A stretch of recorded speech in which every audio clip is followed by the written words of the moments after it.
Hi, my name's Kania. They called me the poor girl at my own school's talent show, then told the crowd I wasn't even supposed to be on the list. My sister made a joke of my performance online. My mother said nothing, again. But that night, someone stood up. A stranger. And what he remembered about me changed everything. So let me ask you, what's worse, being forgotten by the world, or being quietly erased by the people who share your last name? Let me show you what silence can really do. I arrived early, not because I was eager, but because I didn't want to be seen walking in late, like an afterthought. The auditorium smelled like pine-scented cleaner and old wood. Warm lights buzzed overhead, yet I still felt like I'd stepped into somewhere I wasn't invited. Mom gave me a half wave from across the aisle, one of those gestures that said, "You made it," not, "I'm glad you're here." She didn't rise. She didn't smile. My sister Jolene, on the other hand, was glowing in the front row, surrounded by polished parents in shiny boots and oversized scarves. Their voices swirled around her like perfume. As I stood at the entrance, unsure of where to go, Jolene popped up and motioned me over. "Kenya!" she said, cheerful like a kindergarten teacher. "We saved you a seat." The seat was near the back, pressed against the wall beside the restroom sign and a mop bucket. The cushion was thin and slightly damp. I hesitated. Jolene leaned down beside me and whispered, "It's kind of last minute down here, but you don't mind, right? You've always been low maintenance." I nodded, because what else was I supposed to do? I slid into the chair. The metal legs squeaked. My dress brushed against the mop bucket's rim, and I caught a faint smell of bleach that settled right under my nose. I stared straight ahead, trying not to notice how everyone else was seated in clusters, smiling and leaning in to share whispers. I was a placeholder, an obligation with legs. Minutes passed. The show hadn't even started, and I already wanted to leave. But then Jolene's voice rang out again. She'd turned to the row behind us, speaking to two women in wool coats and name tags. "This is my sister, Kenia. She's performing tonight." The ladies smiled politely. Jolene continued, tone as sweet as oversteeped tea. "She's so brave. I mean, not many kids would go up there without private lessons or anything, right?" The women nodded, murmured something about courage. I felt my stomach twist. Jolene wasn't done. "We're all just really proud of her," I told Mom. "It doesn't matter how it sounds. It's about effort." I turned slowly toward her. She didn't meet my eyes.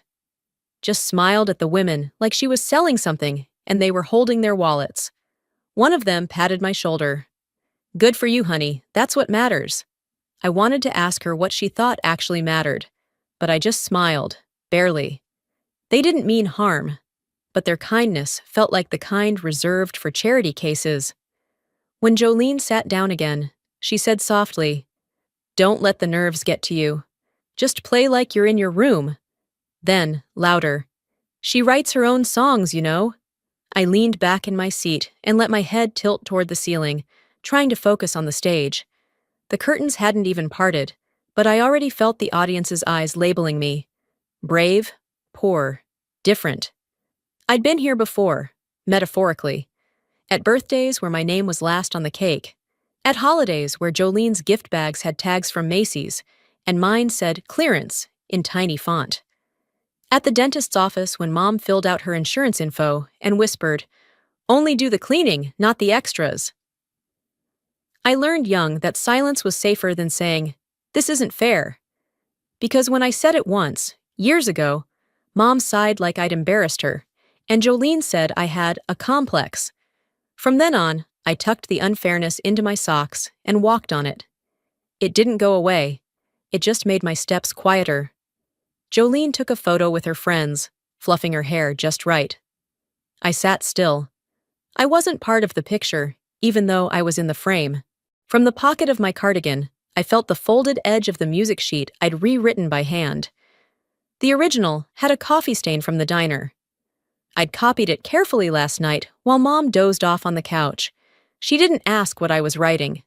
I touched the paper now, just the edge. enough to remind myself it was still there. Maybe that's what kept me sitting. Not courage, not obligation. Just the knowledge that even if no one asked, I'd come here carrying something real. I could have walked out. There was still time. The auditorium doors were open. The streetlights were on outside. No one would chase me. But the thing about being humiliated isn't that it crushes you immediately. It teaches you how to wait. But waiting doesn't mean surrendering. The auditorium lights flickered once, then settled. That was my cue to head backstage. I slid my music sheet back into my pocket and followed the hall toward the dressing area. The hallway narrowed, lined with student posters and leftover flyers from the science fair. I walked alone. Always alone, unless someone needed something. Inside the dressing room, the atmosphere hit me like hairspray. Girls were everywhere, adjusting glitter headbands, arguing over mascara, snapping selfies with fake peace signs. Laughter popped in waves, and the Bluetooth speaker on the windowsill blared a remix of something with too much bass. No one looked up when I came in. I dropped my duffel onto the far bench. It made a flat thump that nobody heard. I knelt, unzipped it, and reached for the navy blue dress I'd ironed last night and folded with care. Except it wasn't there. In its place was a thin plastic grocery bag holding what looked like fabric? I pulled it out, heart already tight. It was my dress, but not as I'd packed it. The bodice was soaked. Dark splotches had bloomed across the front like a bad watercolor. The smell was sharp, cleaner, maybe bleach. Someone had balled it up and left it for dead. I stared at it, my throat dry. A girl 2 benches down glanced at me, then leaned toward her friend and whispered, "Who did that?" I asked. Not loud, but not soft either. A redhead shrugged. "I think it got dropped or something. Might have landed in the janitor's bin." "Sorry." Jolene's voice floated from across the room. "Oh no, that's the dress you were gonna wear?" She walked over, feigning concern. "Well, maybe it's a sign to keep it simple, Ken. You know, focus on the music." Then she turned to the mirror and adjusted her earrings. I didn't respond. I just packed the ruined dress back into the bag, shoved it deep into my duffel, and pulled out my fallback. Black jeans and a wrinkled gray top with tiny holes near the seam. It didn't matter anymore. I changed in the corner, moving like I wasn't there. The laughter never dipped. After slipping on my sneakers, I stepped into the hallway, hoping the air would be different. It wasn't. A stagehand passed by, took one glance at the safety pin I used to cinch my top at the side, and handed me a fresh one without a word. I nodded in thanks. I didn't flinch when I reached for the mic stand at the prep area.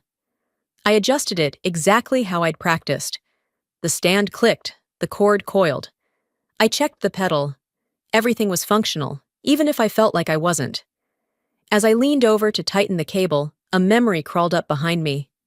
Last week, while the sign-up sheets were still fresh on the wall, I asked Jolene if she'd seen my letter of confirmation. She shrugged. "Maybe you didn't get in. Or maybe your Gmail's full again. Didn't you miss that email about picture day too?" I remember blinking, then nodding, thinking I was the one at fault. But the next afternoon, while taking out the trash, I found it. My envelope. It was half-torn, stuffed between empty juice boxes. Addressed to me.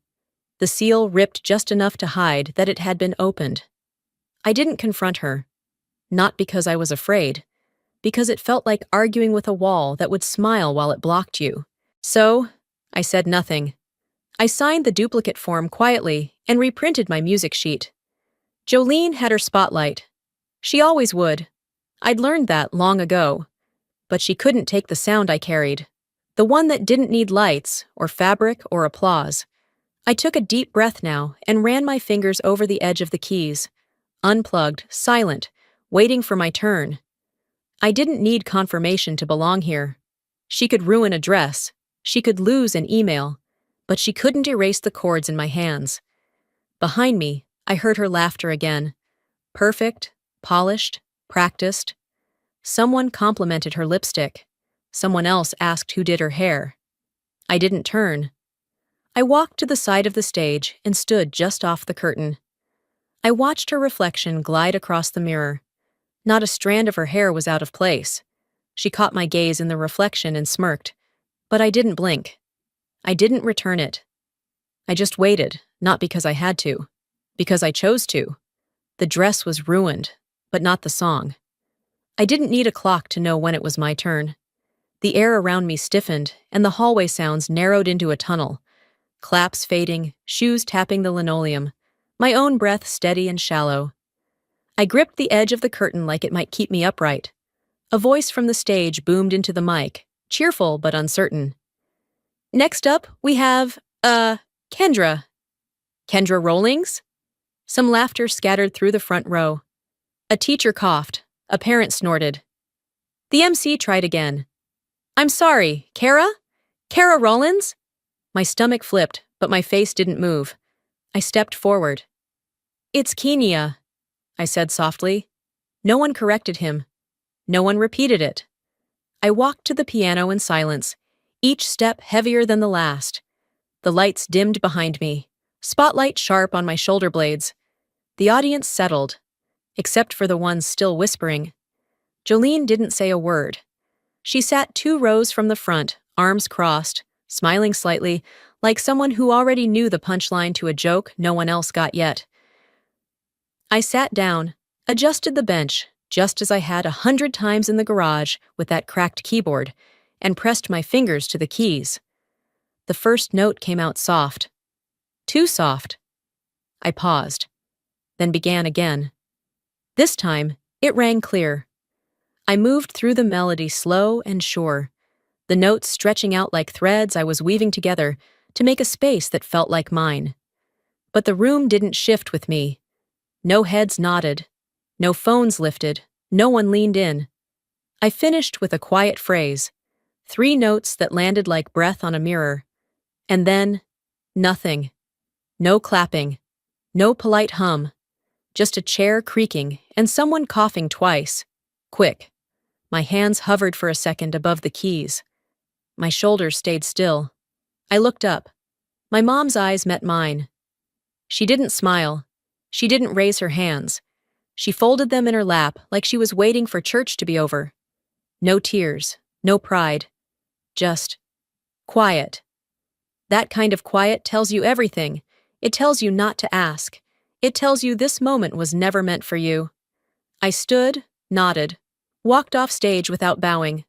My hands were cold, my throat tight, but not a single tear made it out. I was done giving them the satisfaction. Backstage, the world was louder. Kids in costumes giggled. Someone dropped a prop. Jolene stood in front of a mirror with a girl from her dance team fixing her bun. As I passed, one of the stagehands touched my elbow gently. Hey, he murmured. Your name wasn't printed in the program. We were told you withdrew. I blinked. What? He looked apologetic. I double-checked the sheet before the show. Someone said you pulled out last minute. I didn't realize. It's fine, I said, but we both knew it wasn't. He handed me a copy of the show schedule, the MC's copy, the one with annotations. I glanced down. Slot 4. Withdrawn. I reached into my cardigan pocket, pulled out my folded copy of the original program. There it was. Kenya Rollins, original piano composition, threaded light. Exactly where it should have been. She'd told them I quit. Not out loud, of course. Jolene never made noise when she could make moves. She didn't scream. She orchestrated. I watched her reflection in the mirror. Still perfect, still untouched. She turned slightly, saw me holding the paper, and smiled like she was posing for a picture only she could see. I didn't smile back. Instead, I folded the page again, tucked it back in my pocket. Proof doesn't undo the erasure, but it keeps you sane. I kept the folded program in my pocket as the crowd shifted into intermission. The hallway filled with people heading to the vending machines, the restroom, or nowhere in particular. Just somewhere to stretch and gossip. I turned down the side corridor where the green room was and leaned against the wall. I wasn't hiding, not exactly.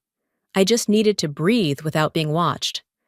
I didn't expect the buzz in the hallway to turn into a notification on my phone. but it did. I opened the screen, and there it was, shared in the class group chat. A TikTok, my performance. Jolene had added a soundtrack, circus music, full of squeaky horns and a laugh track. The clip cut off right after my last note and froze on my face, mid-blink, lips slightly parted. The caption read, "She tried, factor courage, she's offbeat." It already had a dozen laughing reactions. Someone commented, "Is she okay?" Another said, "Brave, for real." Jolene's username was right there at the top. No shame, no hiding. If shame was a knife, this one had glitter on the handle and a slow twist. A couple of girls walked past me and looked down at their phones, then at me. Their mouths didn't move, but their eyes did all the talking. I slid the phone into my jacket, face down, and headed into a supply closet across the hall. It smelled like paper and acrylic paint. I locked the door behind me. No tears. Not yet. I sank down beside a stack of folding chairs and rested my head against the wall. It wasn't just the video. It wasn't just the caption. It was the fact that she wanted people to laugh. And no one had stopped her. No one ever did. Outside the door, the intermission announcements continued. I stayed in the dark. Quiet. Still. I didn't cry. Not because I was trying to be tough. I didn't cry because my mind was busy doing math, adding up moments, patterns, choices. Not mistakes. Choices. Jolene didn't slip. She aimed. When the knock came, I didn't answer. It wasn't for me anyway, just a janitor checking the rooms. After he left, I pulled out my phone again. My thumb hovered over the message icon. Instead, I opened my old inbox. A folder I rarely touched. I wasn't sure what I was looking for. Just something that said I'd been right all along. And there it was. An email from nearly a year ago. Subject: Congratulations. Regional Student Honors, Winter Body. Dear Kenya, we are pleased to inform you that your composition, Beneath Blue, has been selected. My eyes scanned the screen, my stomach tight. I had never seen this. Below it sat another message, unopened, time-stamped the same day. From Jolene Fay. Subject: Do not send this. Body: You're going to embarrass yourself. I deleted it. You should be thanking me. It was all there. My name, my song, her decision. She didn't sabotage me in front of a crowd. She did it quietly, confidently, like someone convinced the spotlight belonged to her by birthright. I leaned back and stared at the wall. Paint chips curled at the edges of a faded mural. A tree without leaves. A sun with no face. The theft wasn't the dress, or the name, or the applause. It was the chance. To be seen. To be named out loud in a room that wasn't laughing. I stood, brushed off my jeans, and stepped back into the hall. I passed two teachers. One gave me a tight nod. The other said, "Hang in there," like I'd been chosen for sympathy. Jolene stood in the corner by the trophy case, talking with Mr. Saunders from the school board. Her face lit up when she saw me. "Hey, Ken," she called. "You okay? People can be so mean online." I didn't answer. I walked right past her and toward the lockers near the exit. My phone buzzed again. Another repost, another comment, but I didn't check. Instead, I opened a new note and began to type. Not to Jolene, not to anyone, just to myself. You've been erased before. Don't let it stick this time. I hit save, then closed the screen. The girl they laughed at online wasn't finished. She was just getting started. The house lights flickered twice, once to warn, once to reset. I stayed seated on the floor near the exit doors, arms wrapped around my knees, phone screen gone black in my lap. Intermission was ending, and the room beyond the auditorium doors started humming again. Programs rustled, heels tapped, kids were being corralled back into seats by the dozen. I didn't move. I wasn't hiding.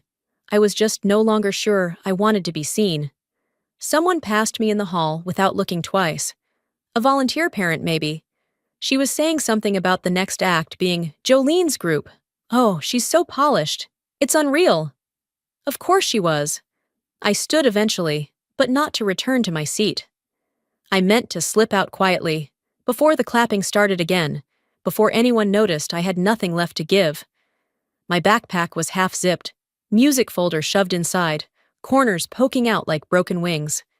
But then a voice caught hold of the room. It wasn't loud. That's what made people turn. "Excuse me," he said. The man who stood had been in the last row all evening. I hadn't noticed him until now. Tall, gray hair, hands clasped behind his back, like someone used to being listened to only when he chose to speak. The MC paused mid-sentence, confused. "Yes, sir?" He stepped forward slowly, no rush in his gait. His voice stayed level. "Before the next group performs, may I ask, was that an original composition the young woman played earlier?" Silence fell like dust. Someone whispered. A program dropped. I stood still just outside the entrance, staring at the hinge of the door. My mom turned in her seat to look at him. Jolene blinked, as if something on stage had betrayed her. The room waited. The MC looked around, unsure if he should answer.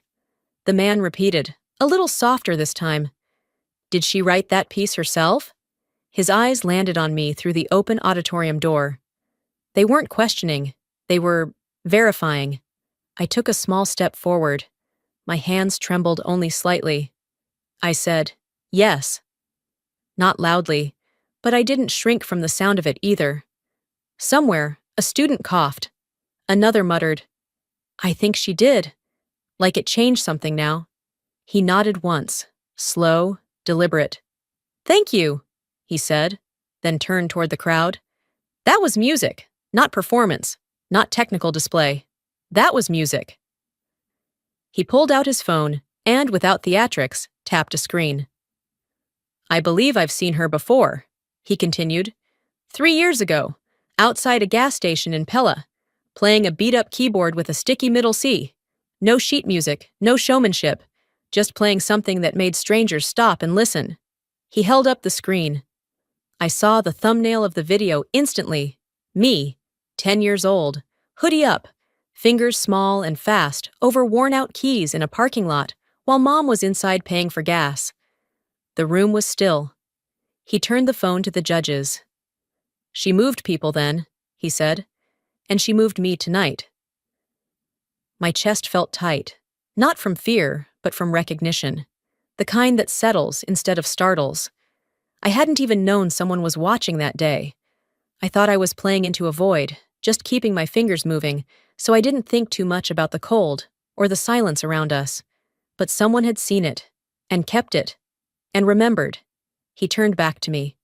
"If you're willing, would you play it again?" he asked. "This time, with accompaniment?"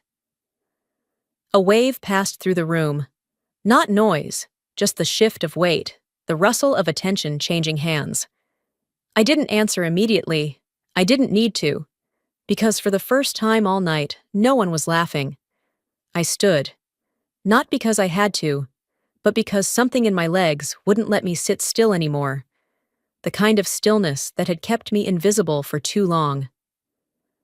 As I moved down the aisle toward the stage, the lights above dipped again. Arlo was already waiting by the side curtain. He didn't say anything, just nodded once. Calm, steady, like this wasn't a performance, but a conversation that deserved to continue. The piano sat where I left it, quiet and patient, as if it had been listening all along. I reached it without looking at anyone. Not Mom, not Jolene, not even the judges. My feet found their place. My hands hovered. And then it came. A voice from the front row, high-pitched and sharp with childhood honesty. "Didn't her sister say she only got picked 'cause they felt bad?" It was Daisy Quinn, first row regular, choir club favorite, and Jolene's tutoring kid last year. Her words hit the air like a dropped glass. You could hear how many people wanted to clean it up, but no one moved. The tension twisted in the seats behind me. A teacher cleared her throat, as if that would cover the sound. Jolene didn't say a word. She looked forward, stone-faced. I let my fingers press the first keys. I didn't need to correct Daisy. I didn't need to say, "That's not true," because the music would do it for me. Arlo took a seat beside me. He didn't take over. He didn't lead. He let me begin. I started slow, so slow I could hear the dust on the strings. The first few notes stretched like breath through a straw, uncertain but deliberate. I kept my eyes on the keys, not because I was afraid to look up, but because this was between me and the music now.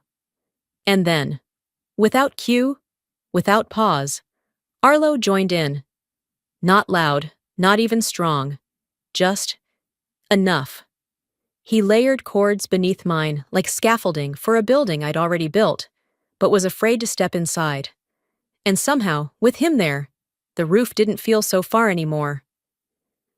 My left hand told the story of the house I grew up in. Quiet, cold, but standing. My right hand offered windows, cords that let the light in, even when the curtains stayed drawn. The song built itself. I didn't try to impress anyone. I didn't exaggerate the hard parts or skip the small ones. I played like the version of myself that existed when no one was looking, when I was just a girl on a porch step with a pencil and a keyboard missing its B. Somewhere mid-piece, I closed my eyes. Not for drama, for safety, because I didn't want to be pulled out of it by a cough or a look or Jolene's stillness. I stayed in that place until the last note fell like a feather into the center of the room. Silence followed, but this one was different. No giggles, no fidgeting, no fake coughs trying to distract, just still. Then a single clap. Not a teacher, not a parent. It was one of the younger students in the front. She didn't even look around first, she just clapped. Then another, and then the whole auditorium followed. It wasn't a standing ovation, it wasn't screaming, it wasn't chaos. It was cleaner than that, like the sound of a door unlocking. Quiet. Real. One judge stood, then two. I didn't bow, I didn't smile. I just turned slightly to acknowledge the room, because finally it had acknowledged me. I stood and stepped away from the piano. Arlo touched my shoulder, just once. It felt more like a thank you than a congratulations. As I walked off stage, I caught Mom's face. She wasn't clapping. She looked tired, or embarrassed, or both. Jolene wasn't clapping either. She was staring at me like I had stolen something from her, like the stage had been a rug pulled out from under her heels. But I didn't owe her anything, and I didn't take anything that didn't belong to me. Back behind the curtain, Arlo didn't say a word. He just nodded again. Quiet, consistent, the way people do when they've already decided you matter. I stood for a moment beside the curtain, listening as the MC scrambled to introduce the next act. His voice stumbled over the name. A juggler? A comedy sketch? It didn't matter. The room had already heard what it came for. I stayed a few beats longer, watching the lights shift on stage. But no one really looked at them. They were still looking for me.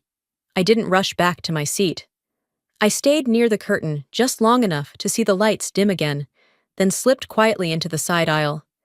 The audience was still buzzing, but softer now, like they didn't know how to return to regular volume after what they'd just heard.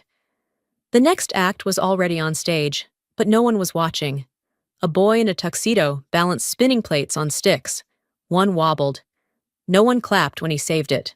Then, Arlo stood again. This time, he didn't approach the mic.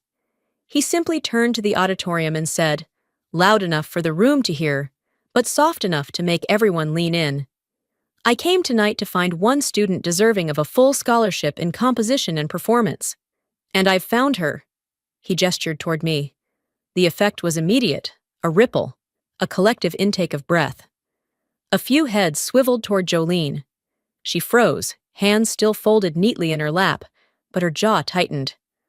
I saw it from the corner of my eye. Delpha Ray, the woman I still wasn't sure I could call Mom without flinching, kept her eyes fixed on the carpet. Arlo continued. It was not just talent. It was honesty, and courage, and clarity of voice. He nodded once, as if that was all he needed to say. A long second passed. Then the murmurs began. Teachers whispered. A judge leaned over to another. She wasn't even on the official program, he said, eyebrows raised. Arlo turned toward him. Which tells me more about the system than about the student. You could feel the tension shift. Not break, just shift. Some clapped. Others waited, uncertain, measuring how much they should care now that someone important did. Some people clap because they believe. Others clap because they're afraid not to. Jolene didn't clap, but Mrs. Aldridge did. She stood up halfway back in the room. Floral blouse, reading glasses hanging from a beaded chain, the kind of mom who always volunteers but never gets thanked. My son submitted a piece last month, she said, her voice shaking just enough to be heard. He was told he wasn't polished enough. No one responded. She kept going. But maybe it wasn't about polish. Maybe it was about who he's not related to. That landed. More murmurs. A judge shifted in their seat. One teacher started flipping through the program like it could explain itself. I didn't say a word. I didn't need to. Arlo turned to me again and held out a piece of paper. No ceremony, no fake smile. I walked toward him and took it. It was heavy stock, hand-signed at the bottom. The Maddox Foundation. A weekend mentorship, full ride, open-ended. I folded it once, neatly, and slipped it into the same pocket where my music had been all night. I turned back toward the audience. I didn't bow. I didn't smile. I didn't make eye contact with Jolene, even though I could feel her trying to pull mine. Instead, I walked down the side steps and slid into an empty chair in the far row. No one stopped me. No one leaned in to whisper. They'd heard enough. The MC stood awkwardly at the side of the stage, eyes darting between his clipboard and the crowd. He cleared his throat. Well, we'd like to thank everyone for their performances tonight. Our final act will be... He didn't finish. Jolene had stood up. Her hands shook slightly, her mouth opened. I think, she started, voice thin but reaching. I think there's something we should clear up. But the MC interrupted gently, firm like someone who'd had enough. We'll continue with the scheduled performances now. Let's respect the time. Jolene stayed standing, for too long, just long enough to feel the discomfort settle around her. Then she sat. Not everything ends with applause. Sometimes it ends with silence too loud to walk through. As the final act wrapped with a shaky rendition of a pop song, people began gathering in the lobby. Parents congratulated their kids with programmed pride. Teachers offered half smiles. The judges stood off to one side, talking in tight clusters. I could feel the shift in the air, not dramatic, just dense. Something had settled. I stayed near the side wall, folding my sheet music into my bag with a kind of ceremony. Not because I needed to protect it, but because it had protected me. That music was the only thing in the room that never lied. Jolene found her way backstage, brushing past a few students without a word. She had her voice back now. I think there's been a misunderstanding, she said to one of the event coordinators, her tone light, professional. This has all gone sideways. There's been some confusion, and I think we should clarify a few things before anyone... He didn't answer. No one did. People looked away, not rude, just uncomfortable. The kind of discomfort that meant they'd seen too much to unsee it now. I walked past her without acknowledging her. I didn't need to say anything. That silence she'd weaponized for years, it belonged to me now. Before I reached the main exit, a student aide caught up with the MC and handed him a sealed envelope. This just arrived. Ms. Farrow sent it over from the district. He frowned slightly and opened it, cleared his throat, then walked back to the mic still set up near the judging table. People quieted instinctively. He read, To whom it may concern, I taught both Kanaya Rollins and Jolene Fay during their middle school music courses. I had the rare experience of seeing their early development, not only as students, but as distinct voices. Jolene froze behind me. I watched one work hard to master technique. I watched the other, Kania, reach for something deeper, not for perfection, but for meaning. A hush fell across the room. There was an incident 3 years ago during a spring showcase. A melody was performed under Jolene's name that, in fact, had been written by Kenia. I had no proof then, just instinct. But I want it on record now. I remember. He paused. I remember who wrote the melody. I remember who changed it just enough to call it her own. I could feel the blood pulsing behind my ears, but my face didn't move. Then came the final line, steady and without flourish. You don't always need to win to be right. You just need one person to remember. The MC folded the letter. That was it. No follow-up, no debate. Just truth. Simple, balanced, and heavier than any award. I didn't wait for anyone to comment. I picked up my bag, slung it over one shoulder, and walked toward the double doors. Nobody stopped me. Jolene didn't call out. Delpha didn't rise. I wasn't angry. I wasn't smug. I was full. Full of all the words I'd swallowed, the songs I'd written in my head while pretending not to exist. That fullness carried me down the hallway, into the cool air of the lobby, and toward the corridor that led to the parking lot. Behind me, the lights dimmed. The room dispersed. Voices picked up again, quieter this time, uncertain. I made it halfway down the hallway before I heard footsteps behind me. Kenia? A voice called. I turned. Delpha stood there, arms crossed, hesitant. Not pleading, just hovering. Can we talk? She asked. I didn't answer right away, not because I didn't want to, but because I was weighing something heavier than her question. I turned slightly, enough to let her know I'd heard her. Now you want to listen? She opened her mouth, but I didn't give her space to explain. I just nodded once, calm, not cold. I'm not angry, I said. I'm just tired of whispering into closed doors. We didn't speak again that night. Delpha stayed in the hallway, her arms crossed like a barrier she didn't know how to lower. She didn't call out after me, just stood there, in that flickering stretch of silence, like she was waiting for me to hand her something she hadn't earned, a clean exit maybe, or forgiveness that came with a bow on top, a chance to still be the mother she had only just started trying to become. But trying doesn't erase the years you spent watching someone drown. So I left. Quietly. No tears, no shouting. Just me, my backpack, and the cold. It was the kind of cold that didn't bite.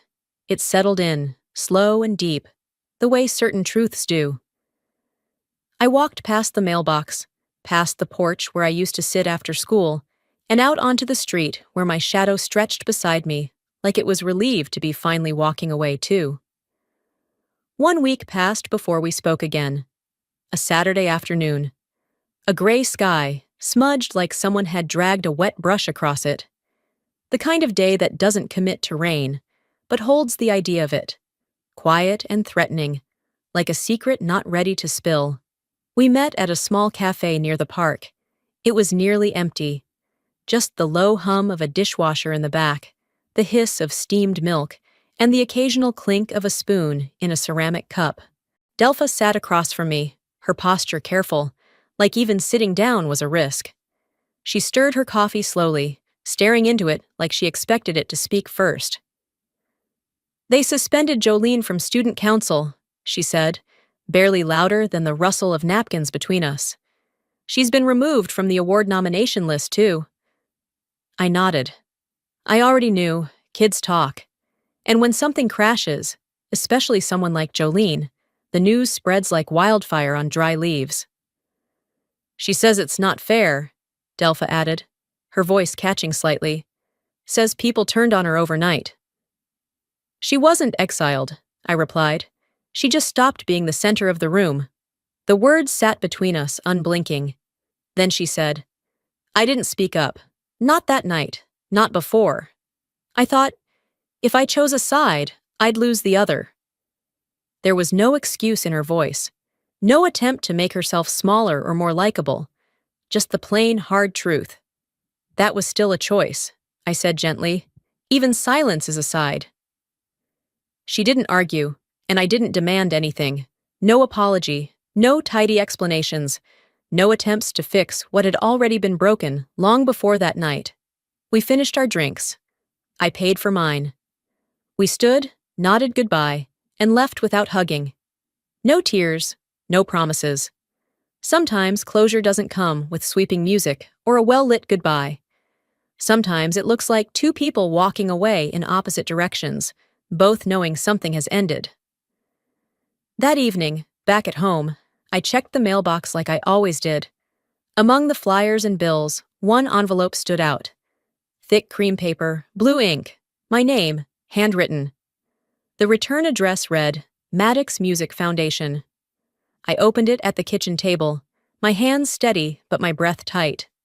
Inside was a formal acceptance letter. They wanted me in Chicago.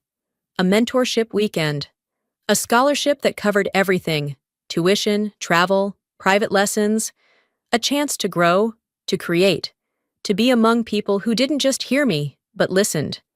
And at the bottom of the letter, in unmistakably careful handwriting, "See you soon, Kenya." A.M. I didn't cry. I didn't even smile. But I held that letter like it had a pulse, like it knew the weight it carried. Validation didn't fix everything.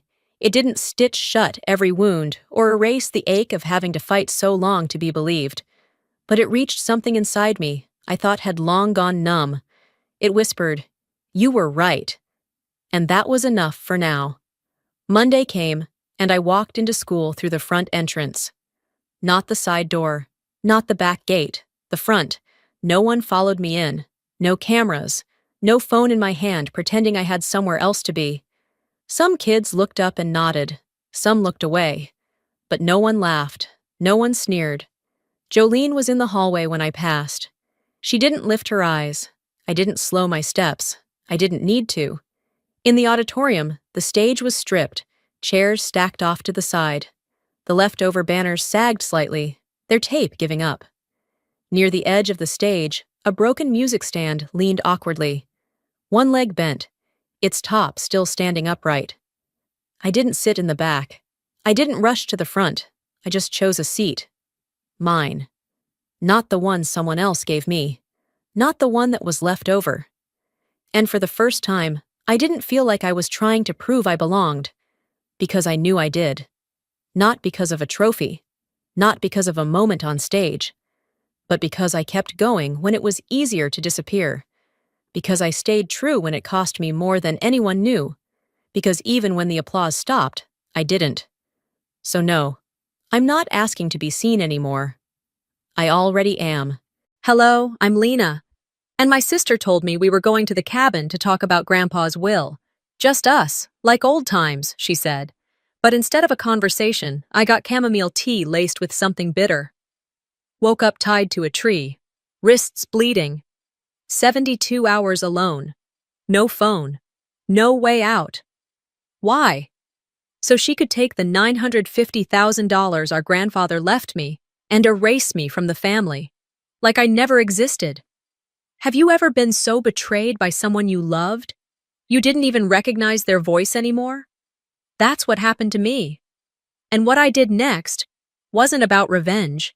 It was about telling the truth out loud, for the first time. What would you do if your family decided you were disposable? I'm glad you're still part of the family, Malis whispered, her arms tightening around me in a way that felt just a little too firm, a little too final.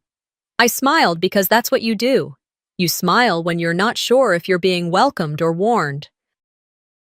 I'd arrived in Bozeman earlier that afternoon, my first time back in nearly a year. The air smelled like dust and lilacs, Montana in early summer. As the rental car rolled past the edge of town, I spotted the same broken white fence outside the diner where Grandpa used to get coffee at 6 a.m. Sharp. Time hadn't touched it. Or maybe it just refused to be changed, the same way old wounds never really close, they just harden over. Corvina, my mother, opened the door to the house before I even knocked. She looked the same, sharp bun, apron still tied like she had something simmering, even though it was obvious she hadn't cooked in years. "Well, you made it," she said, stepping aside. No hug, no warmth, just a nod, as if I'd shown up late for a dentist appointment. The living room hadn't changed. Same brown recliner Grandpa always used, even though the cushion was deflated and the fabric faded. My eyes locked onto a photo over the fireplace, one of the last taken of him, standing next to me on the front porch. I looked happy in that photo. I don't remember feeling that way. Malis walked in from the kitchen, all smiles and polished charm. Her hair was curled, makeup perfect, blouse neatly tucked. She looked like someone who'd just come from hosting a lifestyle segment on local TV. "I made pot roast," she beamed, arms out, "just like Grandpa liked it." I let her hug me. The roast did smell like home, carrots, onions, thyme. I hated that it made my eyes sting. I didn't know whether it was the smell, the memory, or the fact that no one else had mentioned him since I walked in.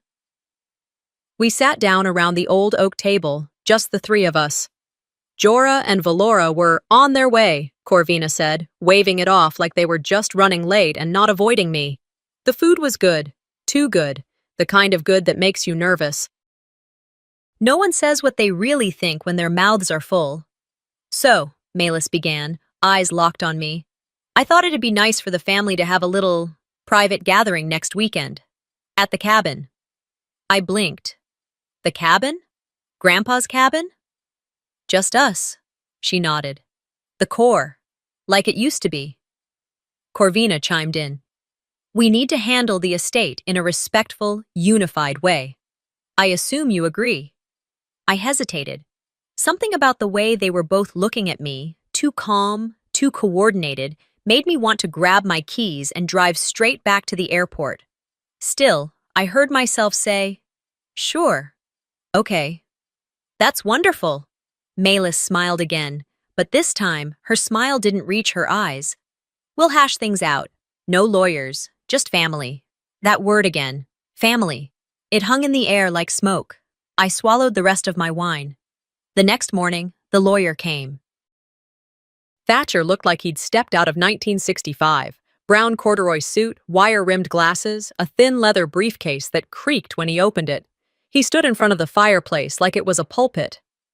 "I'm here to execute the wishes of the late Mr. Gideon Parks," he began, "as expressed in his most recent will, dated October 3rd of last year." I glanced at Corvina, who sat stiffly in her chair, hands folded like she was preparing for a funeral mass. Malis sipped her coffee, one eyebrow slightly arched. Thatcher read slowly, his voice thick with formality. Grandpa had left a few modest items to local charities, a vintage typewriter to the Historical Society, his fishing gear to the VFW Lodge. Then came the line that changed everything. "To my granddaughter, Lunell Parks, I leave all property, financial accounts, and personal investments, totaling approximately $950,000. She alone shall inherit my estate, for reasons she understands better than anyone." The room went silent. Not awkward silent. Nuclear silent. Malis stopped breathing. Corvina stared at me as though I'd just confessed to a crime. I opened my mouth to say something, anything, but all that came out was air. Thatcher continued, unbothered. "This decision is final and binding. The documents have been notarized and filed accordingly." When he left, no one spoke for a full minute. Finally, Malis stood up. "Well," she said, tone brittle, "that's a surprise." "I didn't know," I said quickly. "I had no idea he—" Corvina interrupted, sharp as a blade. "Don't pretend you didn't influence him. He always had a soft spot for you." I looked at her, stunned. "He was fair to everyone." She shook her head. "You were his little shadow. You know how impressionable he was in his final months." I wanted to argue, but the guilt curled around my ribs like barbed wire. Maybe I should have told him not to. Maybe I should offer to split it. "I'm not trying to take—" Malis held up a hand. "It's fine, Lena. Really. It's just money." Her voice was too even, too calm. That night, I stood in the hallway outside the guest room, listening to faint whispers behind Malis's door. Corvina's voice, hushed but sharp. Something about not what we planned. I didn't sleep. The next day, I packed my bag. I decided not to go to the cabin after all. It felt wrong. Off. I was halfway down the stairs when Malis appeared at the door, blocking my exit. "I know this is weird," she said, "but the cabin, it's important." Grandpa would want us to do this together. I hesitated. She stepped closer. We don't have to talk about the will. It's just a weekend. Some closure. Please. I don't know what made me say yes. Guilt? Fear of being seen as selfish? The faint hope that this was all just a misunderstanding. Maybe I still believed there was something worth saving. She hugged me again, tighter this time. I'm glad you're still part of the family, she whispered. But the way her arms held me said otherwise. I didn't answer her. I just nodded, because there wasn't much left to say. That hug lingered longer than it needed to, and the pressure of her hands on my back wasn't reassuring. It was conclusive, like she'd already made a decision for both of us. 2 days later, Malis pulled up in a black SUV with tinted windows and way too much attitude for a family weekend. I stepped out of my apartment with a backpack and an old denim jacket I hadn't worn since college. Bozeman was warming up, but I felt cold. Hop in, she chirped, like we were headed to brunch instead of a remote cabin in the woods where Grandpa used to make us dig our own latrine holes for character. The back seat wasn't empty. Valora sat by the window, long manicured nails, scrolling her phone with one hand and sipping something iced with the other. Jorah was in the passenger seat, arms crossed like a bouncer in an off-duty mood. I slid in between them without speaking. The doors locked as soon as they shut. Automatic. Still, it felt symbolic. The ride started in silence, broken only by the hum of tires on asphalt, and a faint playlist of soft jazz Malis insisted on looping through the car's Bluetooth. I tried not to notice that Corvina wasn't in the car. I'd assumed she'd come too. Mom's already at the cabin, Malis offered casually, like she'd read my mind. She took the truck up earlier, wanted to set up, make sure the propane was working and all that. Valora giggled. I told her she's not exactly the camping type anymore, but she insisted. I glanced out the window as we passed the outskirts of town. Familiar trees blurred into one another, and I realized I hadn't been to the cabin since high school. Grandpa used to make a big deal out of it. No phones, no distractions, just nature and each other. I remember loving it. Back then, Malis kept making eye contact in the rearview mirror, not checking the road, checking me. I leaned away. As we hit gravel and the signal bars dropped off my phone screen one by one, I felt that low-level anxiety I'd carried for years tighten its grip. I kept quiet as we arrived. The cabin looked smaller than I remembered, but not in a warm, nostalgic way. More like a house abandoned by meaning. The rocking chair out front was missing one slat. The wind chime was tangled in itself, silent. Corvina emerged from the porch with a half-hearted wave. We've got water and snacks inside. I thought we'd all settle in before talking. Her voice was hollow, and her eyes wouldn't meet mine. We unloaded groceries. I took the first bag, lighter than it looked, and noticed something at the bottom. Rope. Coiled. Thick. Why'd we bring rope? I asked, already knowing I wouldn't like the answer. Malis answered without hesitation. There's a loose shutter on the upstairs window. Thought we'd fix it this time. Valora chimed in. Plus, classic cabin weekend. You always need rope. For something. It was a weird joke. I didn't laugh. I put the bag down, moved to the kitchen, and started putting away cans. Everything was labeled. Someone had planned this. I opened the fridge and saw 3 identical bottles of chamomile iced tea, each with a neat label. For peace. The air felt heavy. My shoulders tightened as Malis walked in with a mug and handed it to me. Drink something, she said gently. You look pale. Chamomile? I asked. Grandpa's favorite, she replied, like that answered any of the questions bubbling just below my skin. I took the mug. The scent hit me first. It smelled like the summer I was 10 and scraped my knee so bad Grandpa carried me all the way to the cabin and made me laugh with ghost stories. But there was something else, a faint bitterness that didn't belong. I glanced up. Malis was watching me, her expression unreadable. I didn't sip right away, just held it. I'll take it to the porch, I said.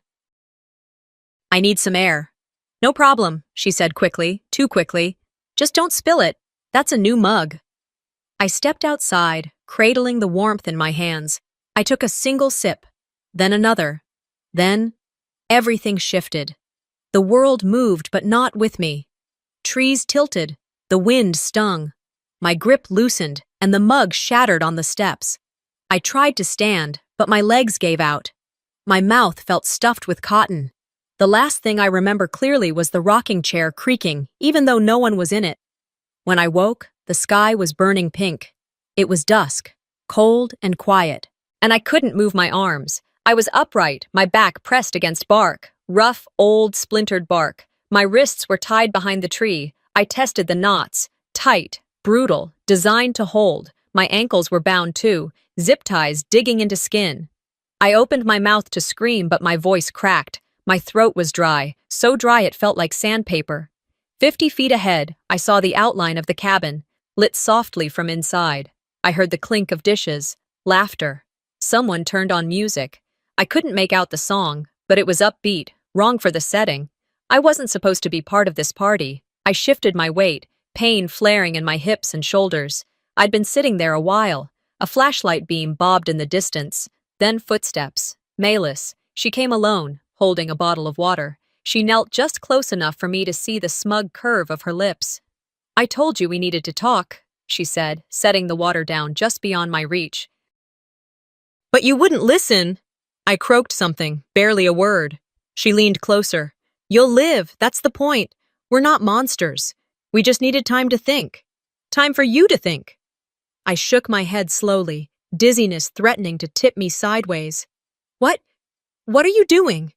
"What Grandpa should have done years ago," she snapped. "You think he didn't see through you? You think he wasn't manipulated? You always played the victim." I wanted to scream, to call her out, to fight, but I couldn't even lift my head. "You're not dying out here, Lena," she added, rising. "You're learning." She turned and walked away. I sat there as the light faded, as mosquitoes found me, as my stomach clenched in on itself. The stars blinked to life, one by one. The wind chilled. And that was the moment I stopped hoping to be loved and started planning to survive. A single mosquito buzzed past my ear, loud enough to jolt me from the fog I'd slipped into. My eyes opened slowly. My head throbbed. Everything was sore. Neck, shoulders, wrists, even the arches of my feet. I could feel the crust of dried sweat and dirt on my skin, a grimy second layer that stuck like shame. The air had changed. Cooler now, damp with morning. The smell of wet leaves and something sour clung to the air like mold. I could hear birds chirping faintly, far away.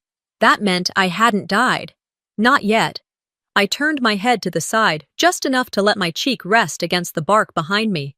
Something sharp pricked the edge of my jaw, but I didn't flinch. Pain made sense. Everything else didn't. A memory came uninvited. Grandpa's voice, low and steady, as he taught me how to tie a figure-8 knot. I was 9. We were sitting right here, behind the cabin, using sticks and paracord like it was the most important lesson in the world. "Your strength won't always come from here," he'd said, tapping my arm. "It comes from here." He touched his temple gently. "Anyone can scream. Not everyone can think." That memory didn't feel sweet now. It felt like fuel. I shifted slightly, testing the rope at my wrists. Still tight, but not impossible. I tried to bend my thumb inward, just enough to wiggle movement through the pain. A few seconds passed before a dull crack sounded from my left hand. It didn't feel like damage. It felt like hope. Footsteps crunched in the distance. I froze, ears straining. Then I saw her. Malis, wearing sunglasses, coffee in one hand, something small and velvet in the other. She moved like she was walking into a conference, not up to someone she'd left tied to a tree overnight. "Good morning, sunshine," she said, stopping a few feet in front of me. "You look rough." I didn't answer. She tossed the velvet pouch toward my feet. "Thought you'd want this back." I stared at the small bag lying near my sneakers.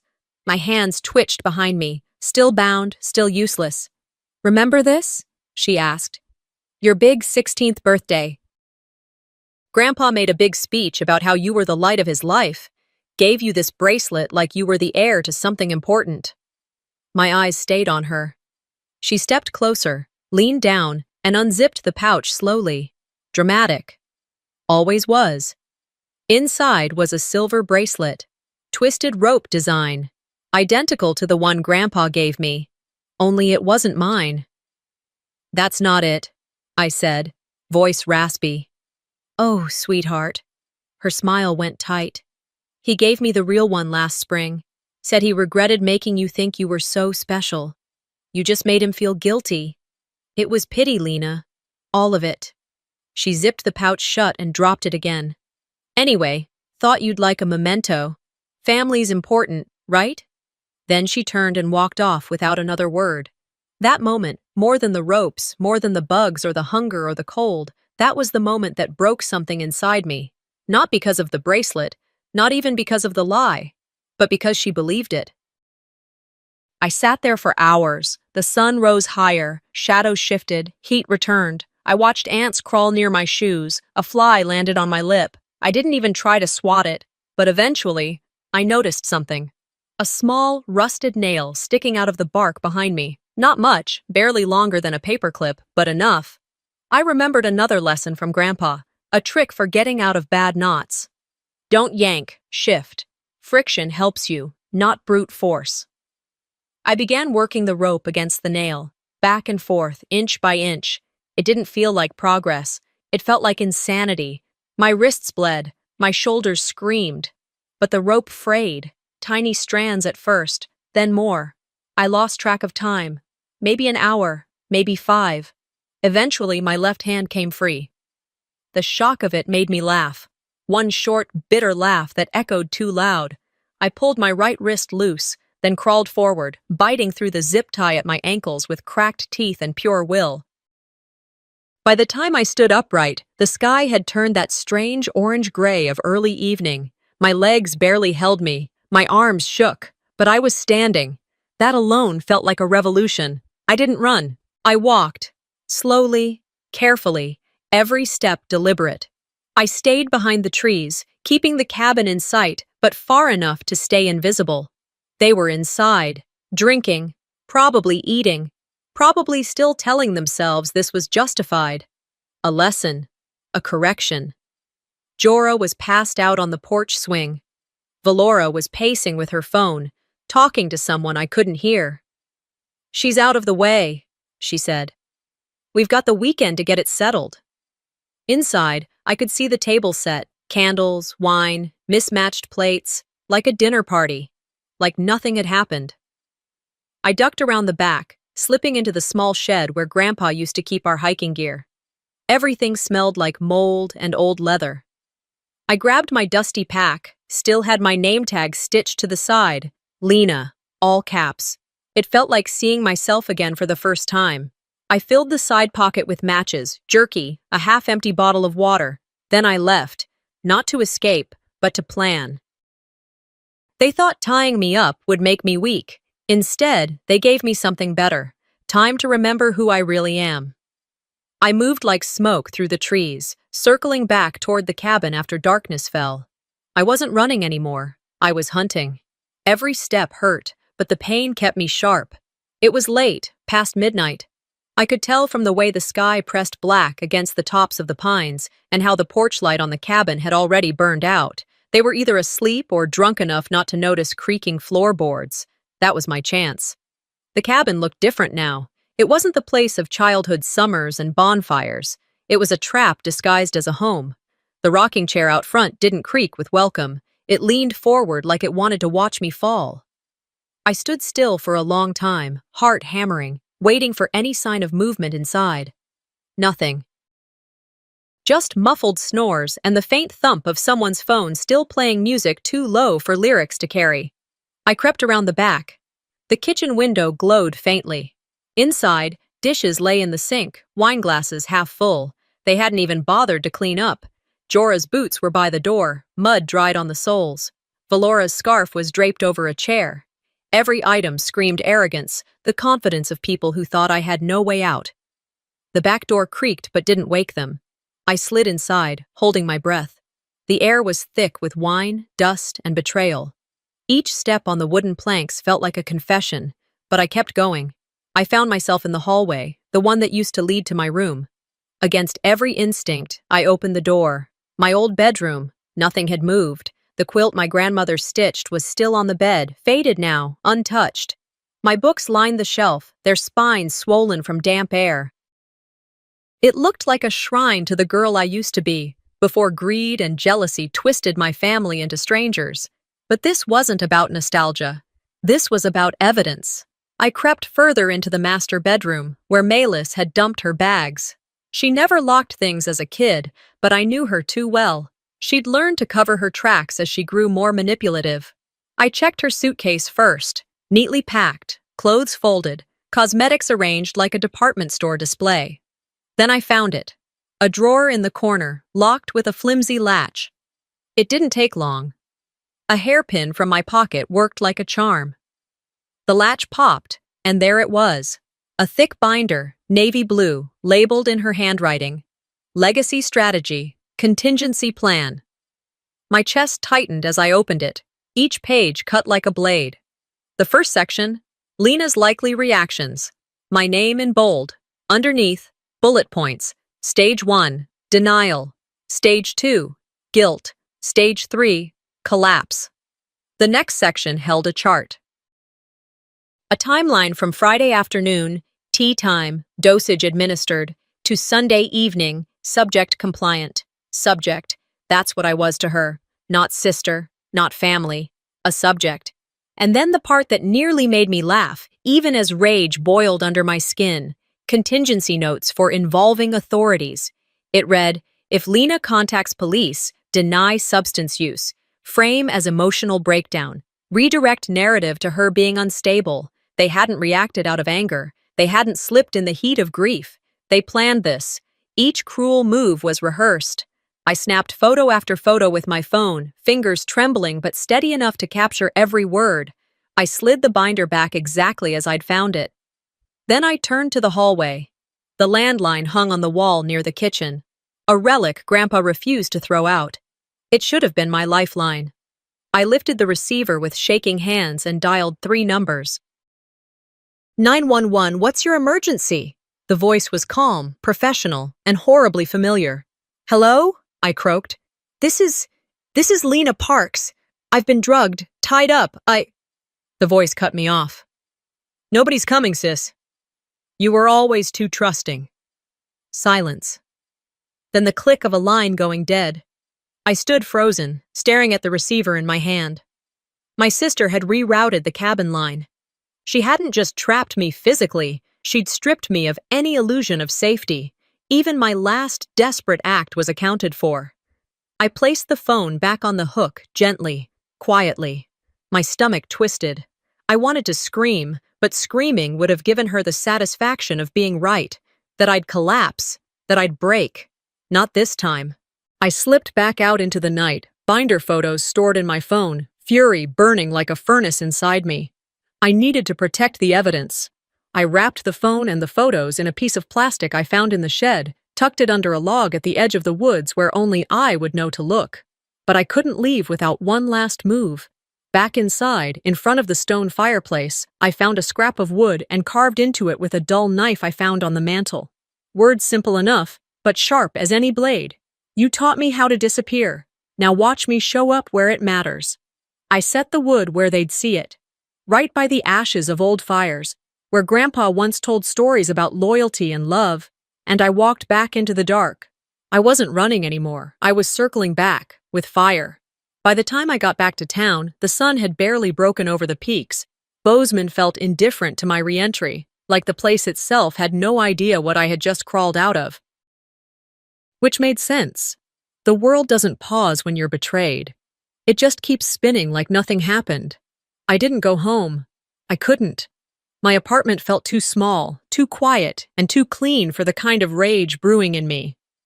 Instead, I drove straight to the church community center, where Malis had scheduled some sort of farewell brunch for Grandpa.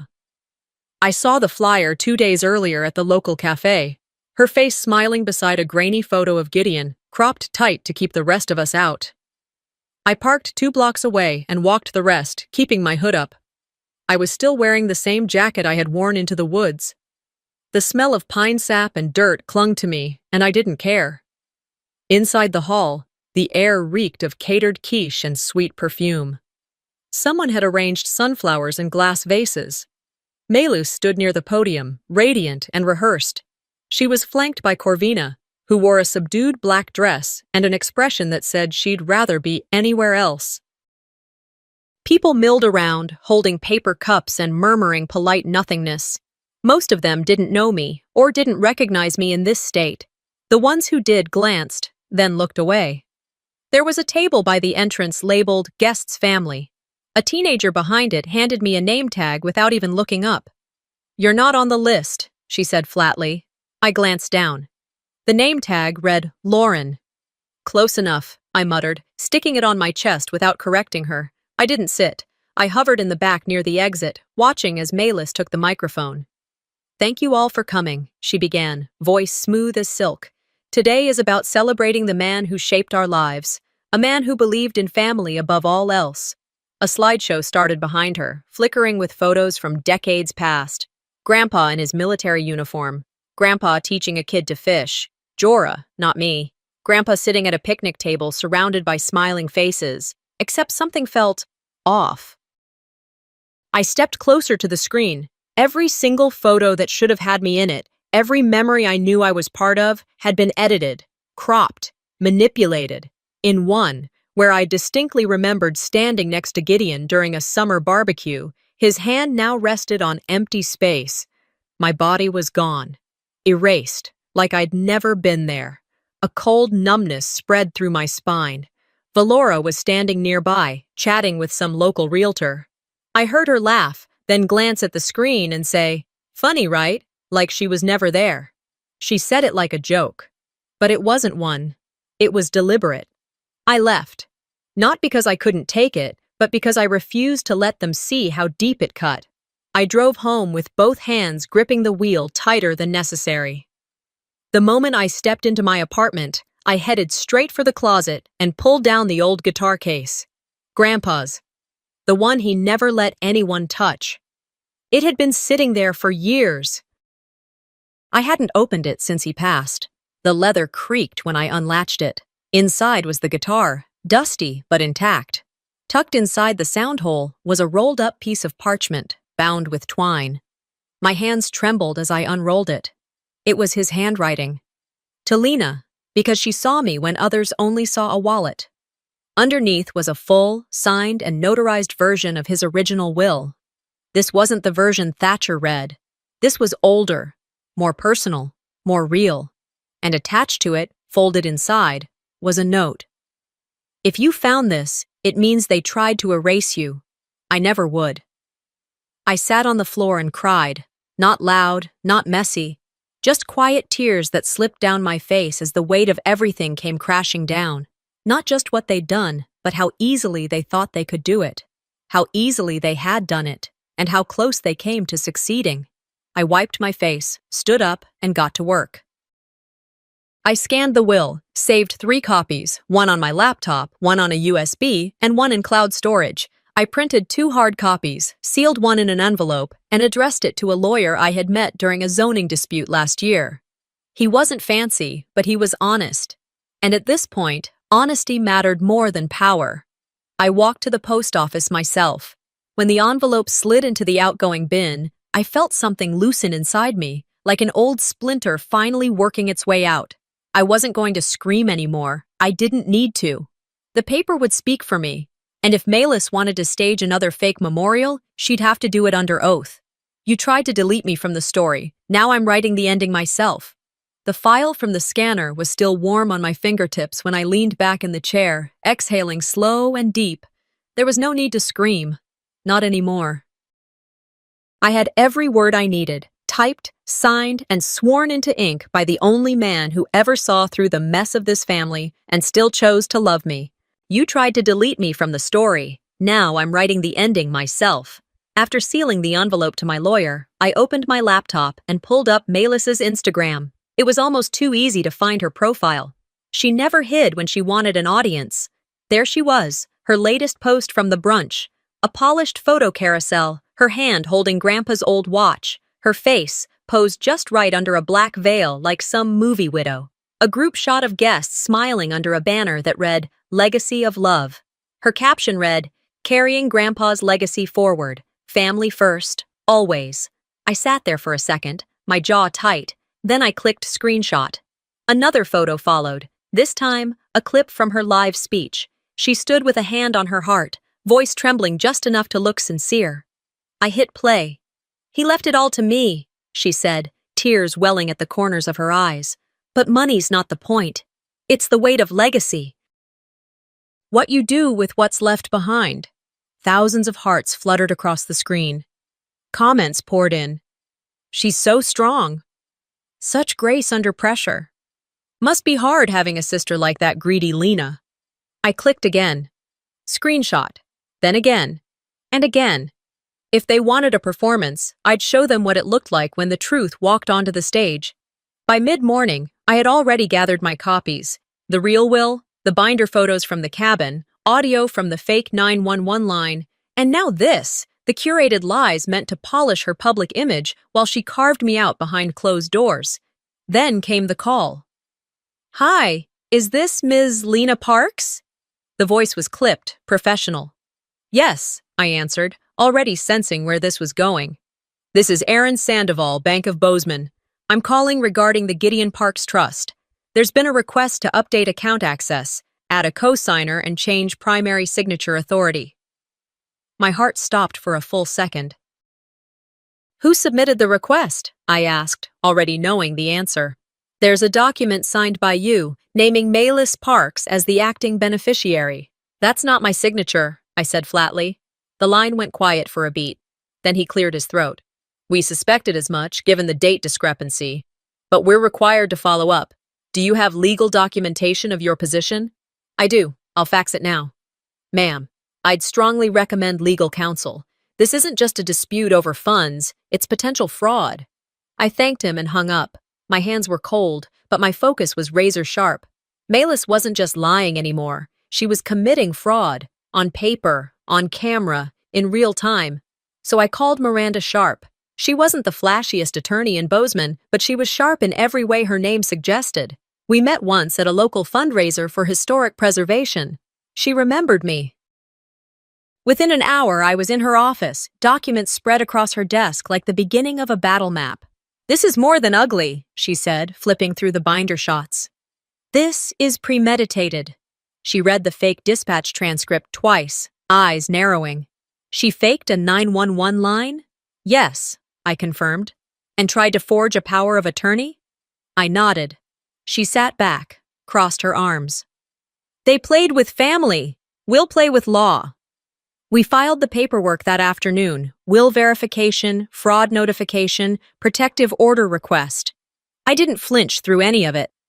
I walked out of Miranda's office and down the courthouse steps just as the wind picked up, lifting the hem of my coat and brushing hair across my cheek.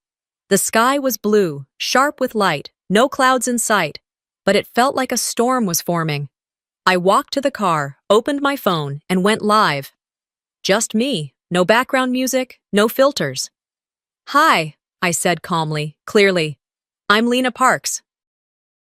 You may have heard a lot about me this week." I paused, let the silence sit. My sister Mayless has been telling the world she inherited everything from our grandfather. That's not true. She didn't. I did. Because he trusted me. Because I took care of him when no one else bothered. Another pause. She staged a photo shoot at his funeral. She hosted a brunch where I wasn't even named. She removed me from family pictures. And now, she tried to steal his accounts using a fake signature. I let that sink in before finishing. I gave them a chance to stay quiet. Now I'll make sure the truth is louder than their lies. The message was sent. No emojis, no caption. Just a photo of the bracelet Mayless swore was hers, now back in my hands, where it always belonged. I didn't add a word. I didn't need to. She would know what it meant. She'd feel it before she could even open it. The next morning, I was already halfway through my second cup of coffee when Naomi Ray called. Her voice came through clear, unshaken, with that matter-of-fact tone she'd developed since journalism school in Missoula. "I saw you're live," she said. "Finally." I closed the laptop and leaned back. "You okay?" Naomi chuckled. "I'm not the one who just exposed half of her family on social media. I'm just wondering what took you so long." It had been years since we really talked. Life pulled us in different directions after high school. But some friends don't need rebuilding. They just wait in silence, like a bridge you forgot you built, but somehow still stands. You always said I had good timing, I told her. She hummed thoughtfully. Well, you do. And you've also got something else. Momentum. Everyone's talking. But it's still mostly noise. You want signal? I can help with that. I'm listening. Naomi didn't skip a beat. I have an old project recording. Remember that audio story we had to do about legacy, junior year? I blinked. That was 16 years ago? Yep. And guess who your grandfather agreed to be interviewed by? Yours truly. There was a pause on my end. I barely remembered the assignment. Something about the people who shaped our values. I chose Gideon without even thinking twice. You still have it? I do. Just went through my old files. And Lena, it's gold. That afternoon, Naomi came by with her recorder and a folder of transcripts. We sat at my kitchen table while the late morning sun slipped across the floor, warming everything except my heart. She hit play. Grandpa's voice filled the room. Not the version shaped by my grief. The real one.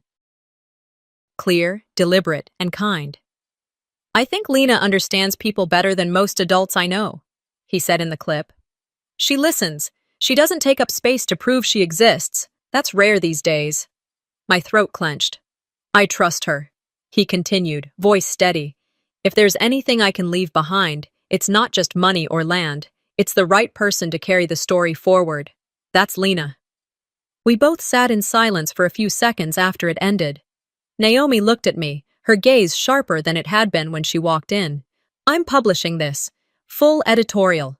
I'll add screenshots from Melis's lies, the will, your video. People need to hear your side, but they also need to hear his. And she did. By evening, the story was live. Erased by blood, when families rewrite legacy with lies. The title alone drew attention. But it was the content. The voice of a man people respected, paired with undeniable evidence that flipped the narrative. Comments exploded. Wait, this changes everything. Why didn't we hear from her first? Melis edited her sister out of the memorial slideshow. What kind of person does that? This is abuse, plain and simple. I read them all, not for validation, but to measure the shift. The tide was turning. It wasn't just my word against hers anymore. It was truth versus performance. And then came the bracelet. I found it inside a locked music box from my old closet. It took me nearly an hour of digging and nearly giving up before I spotted it, nestled beneath Grandpa's pocket knife and a faded Polaroid of us fishing. The bracelet gleamed, dull with time, but unmistakable. And there, on the inside curve, was the inscription, "To Lena, the fire I trust most." I had it tested, of course, just to be thorough. The engraving matched Gideon's handwriting from documents dated months before his death. No question, and the bracelet Melis tossed at me in the woods, a cheap knockoff from Etsy. I found the receipt in the binder photos I'd taken, the one labeled props, sentimental. She didn't just lie, she choreographed. I uploaded the new evidence to a drive, then emailed it to Miranda, my lawyer, who replied within 15 minutes. This just pushed the fraud case from strong to bulletproof. By Friday, Melis's sponsor deals started dropping. Boutique wine partnerships, a line of minimalist jewelry. She posted a video saying she was stepping back to protect her peace. The comments weren't forgiving. People had questions, and Melis didn't have answers, only rehearsed statements that now felt hollow in the face of facts. That night, the phone rang. Blocked number. I didn't hesitate. Let's not make this uglier than it already is. Her voice was tight, like she'd rehearsed the line and couldn't believe she had to use it. I said nothing. I'm serious, Lena. It's hurting Mom. It's hurting us. I'm sure there's a way to... I hung up. No fury. No screaming. Instead, I texted her one photo. The bracelet. No words. No follow-up. She tried to erase me with edited memories. I responded with something real enough to wear. It wasn't over. But I finally had room to breathe. That thought looped in my mind as I stepped through the courthouse doors, heels clicking against the polished floor with more certainty than I expected from myself. It had been exactly 1 week since I pulled myself off that forest floor, wrists raw, heart numb, and spine, somehow, still intact. I had survived my own family's erasure. Now I was about to reclaim what they tried to bury with good lighting and lies. The courtroom buzzed with the weight of everything unspoken. Small-town faces filled the gallery, some curious, some loyal, some pretending not to stare. I caught sight of Mr. Reinhardt from the hardware store, Mrs. Kessler, who used to bring cherry pies to every school event. Even the town pastor sat in the back row, eyes heavy with whatever prayers he hadn't yet said. And then there was Corvina. She sat near the back, a seat away from everyone, holding her purse with both hands like it was the only thing anchoring her to the room. Her gaze never met mine, but I felt it, heavy, complicated, and still trying to decide whose daughter she wanted to be seen supporting. Malis entered with flair, pressed navy suit, designer heels, not a hair out of place. She looked every bit the influencer caught in a misunderstanding, composed, rehearsed, just a touch of sorrow playing at her lips. She sat with her lawyer, a thin man with a perfectly folded handkerchief who looked more like a divorce mediator than a criminal defense attorney.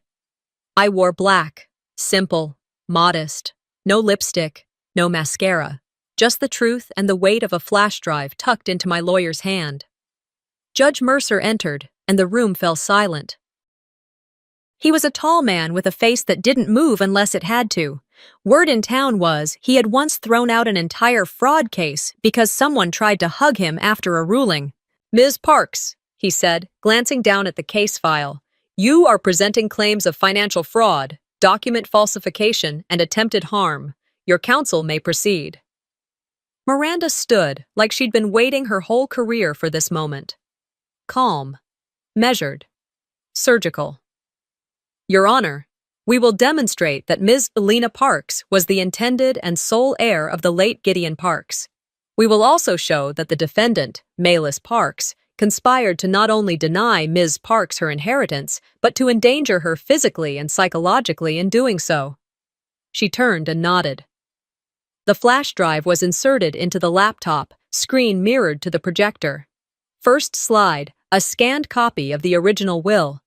Gideon's handwriting, notarized, highlighted section.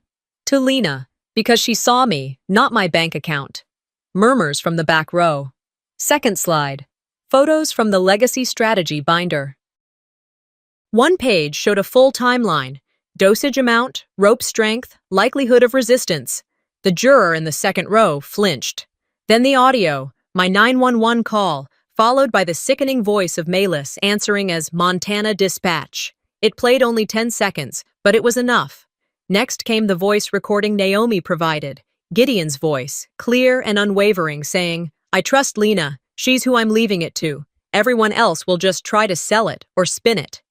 A few jurors nodded slightly. One shook her head, clearly appalled. Then, the bracelet. Miranda handed it to the bailiff, who passed it to the judge. The inscription gleamed faintly. "To Lena, the fire I trust most." And finally, the comparison photo.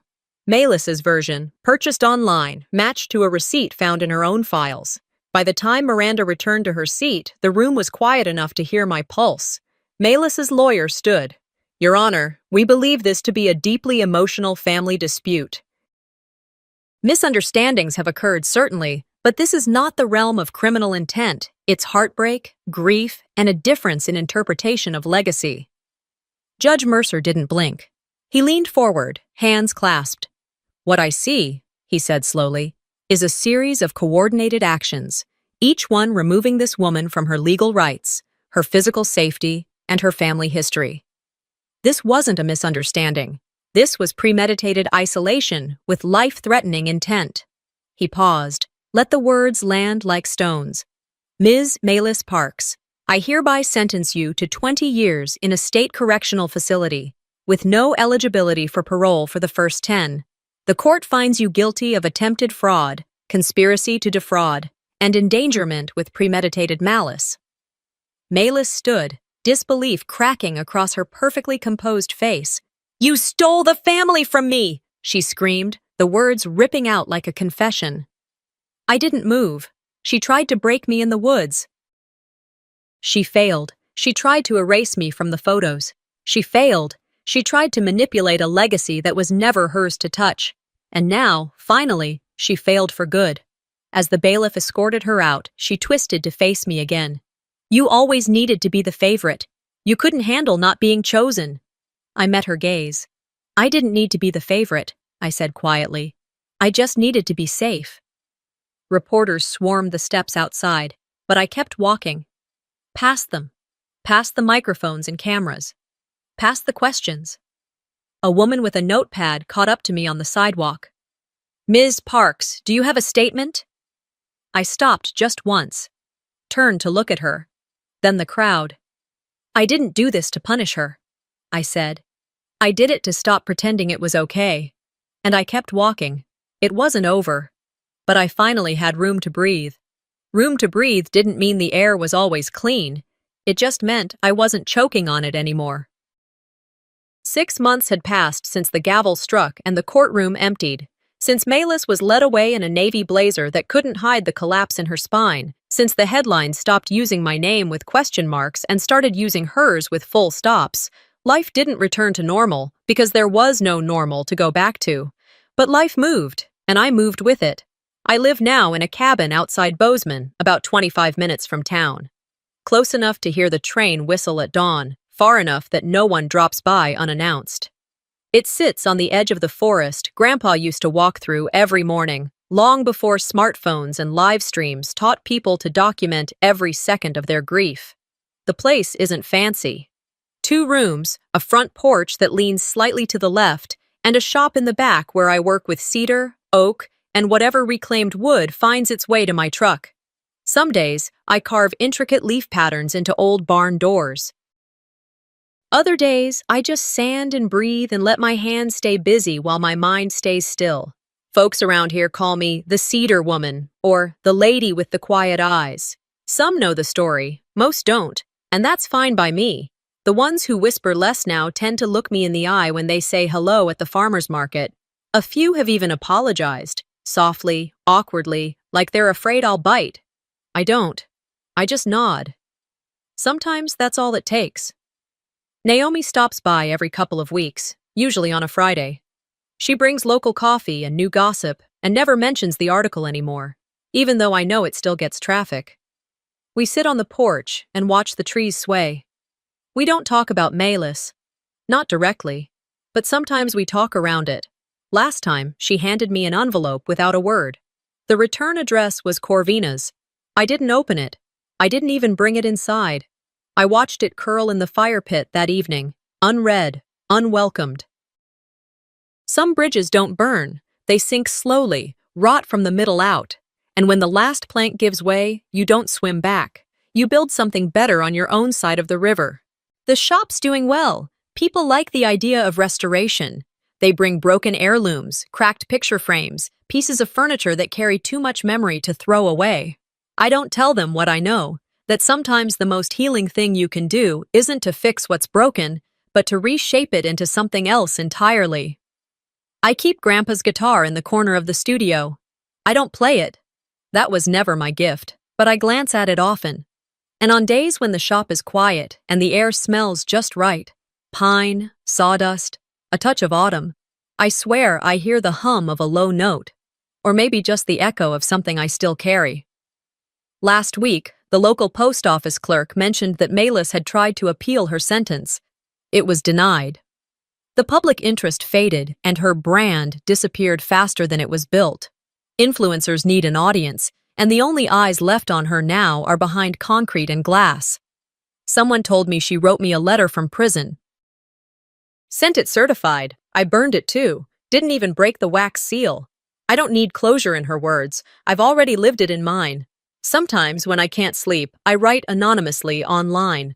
Small essays, nothing dramatic, stories about inheritance, but not the financial kind, about legacy, about what people leave behind that can't be signed over. One of them went viral. The title was, "What if the only people you had to forgive were the ones who taught you never to trust?" Thousands of comments followed, some angry, some understanding, a few heartbreaking in their sameness. I didn't respond to any of them, but one caught me off guard. It was short. Just 3 words. I see you. I don't know who sent it. Maybe it doesn't matter. Sometimes that's all we want. To be seen, not in a photo, not through a filter, just seen. And that, I've learned, is its own kind of justice. Sometimes survival isn't loud. Sometimes it's quiet, slow, and sacred, and that's enough. Sometimes the deepest betrayals don't come from strangers. They come from the people who shared your dinner table, your childhood, your blood. But survival isn't always loud. It can be quiet, deliberate, and powerful.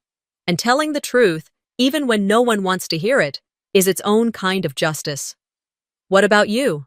Have you ever been erased by someone you loved, or forced to rebuild from the ashes of your own family? Let me know in the comments. And if this story moved you, subscribe to the channel. There are more true, raw, and unforgettable revenge stories waiting for you. Hi, I'm Mian. Years ago, my sister left me in the middle of the woods, on purpose, just to see if I'd survive the night. She called it a challenge, but the real test didn't end when I made it out. It started when I got home, and no one believed me. Not my mom, not my dad, and certainly not her. They said it was just a misunderstanding. But then came the lies. The fake reunion video, the lawsuit, the silence that hurt worse than the forest ever did. Why would your own family try to erase you, and then punish you for remembering? This story? It gets worse before it gets better. Charlene had that smirk on her face again, the one she wore every time she thought she had the upper hand. Let's do something different this weekend, she said, dangling the car keys like a prize. Just the two of us. No phones, no distractions, a survival challenge, like old school bonding. I should have known better. After what happened online, when I exposed her for stealing content from a smaller creator, things had been icy between us. But I still wanted to believe she meant it when she said, "Let's clear the air." So I said yes. We left early Saturday morning. The forest was dense, remote. I thought it was weird she knew the spot without checking a map. Even weirder when she asked me to hand over my flip phone. For safety, she claimed. Just in case one of us gets tempted to bail. She carried the heavier pack. Mine felt strangely light, but I brushed it off. Maybe she was trying to be nice. Maybe this was real. When we set up camp, I noticed there were no trail markers nearby. Just trees, endless trees. This spot's perfect, Charlene said. Secluded, peaceful, honest. That last word stuck in my throat. The sun was dropping behind the ridge when we sat for dinner. Canned beans, crackers, warm soda. I tried to relax, but something in her eyes made me tense. Out of nowhere, she dropped her fork. You had no right to humiliate me online. I blinked. Humiliate? I told the truth. You always play victim, Mian, she snapped. Guess what? Life isn't fair. Grow up. I didn't answer. I didn't need to. The anger in her voice said everything. She stood up fast. I need to cool off, she muttered, and disappeared into the trees. I waited. 10 minutes, 20. Then I checked my bag. Flashlight, gone. Snacks, gone. Phone, dead. I searched around, but she had taken her pack and vanished. I started walking in a wide circle, calling her name. Nothing. Just the echo of my own voice bouncing back at me. That's when I saw it. A small camcorder on the base of a tree, light blinking red. I picked it up, pressed play. There she was, grinning into the lens. She thinks this is bonding. Let's see if she survives one night. My stomach turned. It wasn't a joke. It wasn't a prank. She left me. On purpose. I ran until I couldn't anymore. The forest swallowed the last light of day. Coyotes howled somewhere in the distance, and the cold crept in through the sleeves of my hoodie. I found a hollow tree, barely wide enough to curl into. My limbs trembled. Not from fear. Not entirely. It was the betrayal that shook me. I wrapped my arms around my knees and whispered over and over, I will make it to morning. I will make it to morning. When the sun finally broke through the trees, I didn't feel relief, just raw, dry exhaustion. My lips were cracked. My legs were stiff from curling inside that hollow tree all night. But I was alive. I kept whispering that part, like it would mean something to someone when I told them. I followed the faint sounds of a road, walking for hours. My body ached. I had no food, no water, just dirt in my hair and betrayal lodged deep in my chest. Eventually, a park ranger in an old truck pulled over. His brow furrowed as he looked me over. "You alone out here, sweetheart?" I nodded. Voice cracked. "My sister left me." He didn't press for details, just handed me a bottle of water and drove me to a local police station. I borrowed a phone, called home. Mom answered.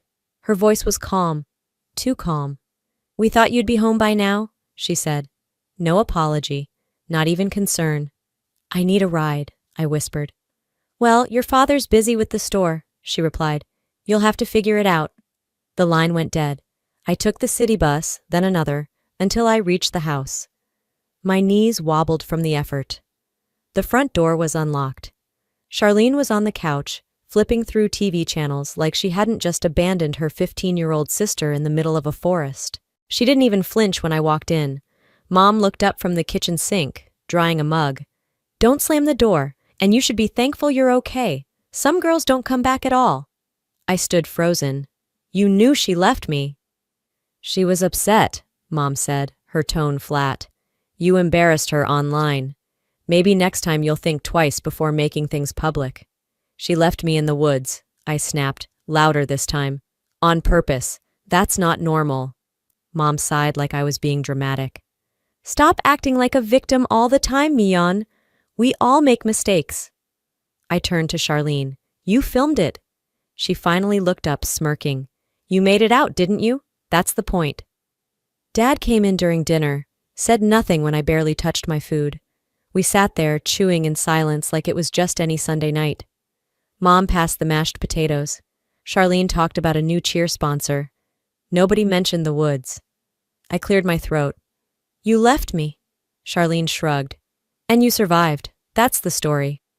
I didn't respond, not because I agreed, but because I knew no one here wanted the truth. They just wanted peace. Their version of it. That night I packed a bag. Just essentials.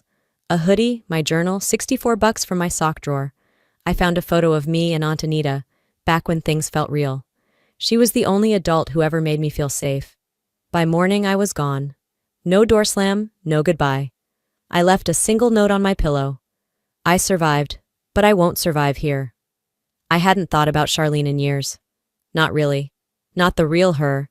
The one who smiled into a camera before leaving me to sleep beside coyotes and silence. I'd built a life far from all of that. Seattle wasn't just distance. It was insulation. Peace. That morning, I was in the middle of reviewing a sponsorship proposal when Lorna barged in without knocking, something she never did. Her face was pale, phone shaking in her hand. "You need to see this," she said, already tapping the screen. A video played, smooth transitions, soothing piano music, title, "Sisters Reunited After Years of Silence." There I was, or someone who looked a lot like me, hugging Charlene on a fake forest trail. Edited childhood photos faded in and out. A voiceover, AI-generated, said, "Despite their rocky past, they chose love." A quote floated on screen. "Forgiveness isn't weakness, it's strength." I didn't remember filming that because I never had. "Is this real?" Lorna asked quietly. "No," I said, voice flat. "I haven't seen her since I was 15. Within minutes, our company's socials were flooded. Such a beautiful story. So glad they found their way back. Even reporters were reaching out for comment. I checked my own inbox.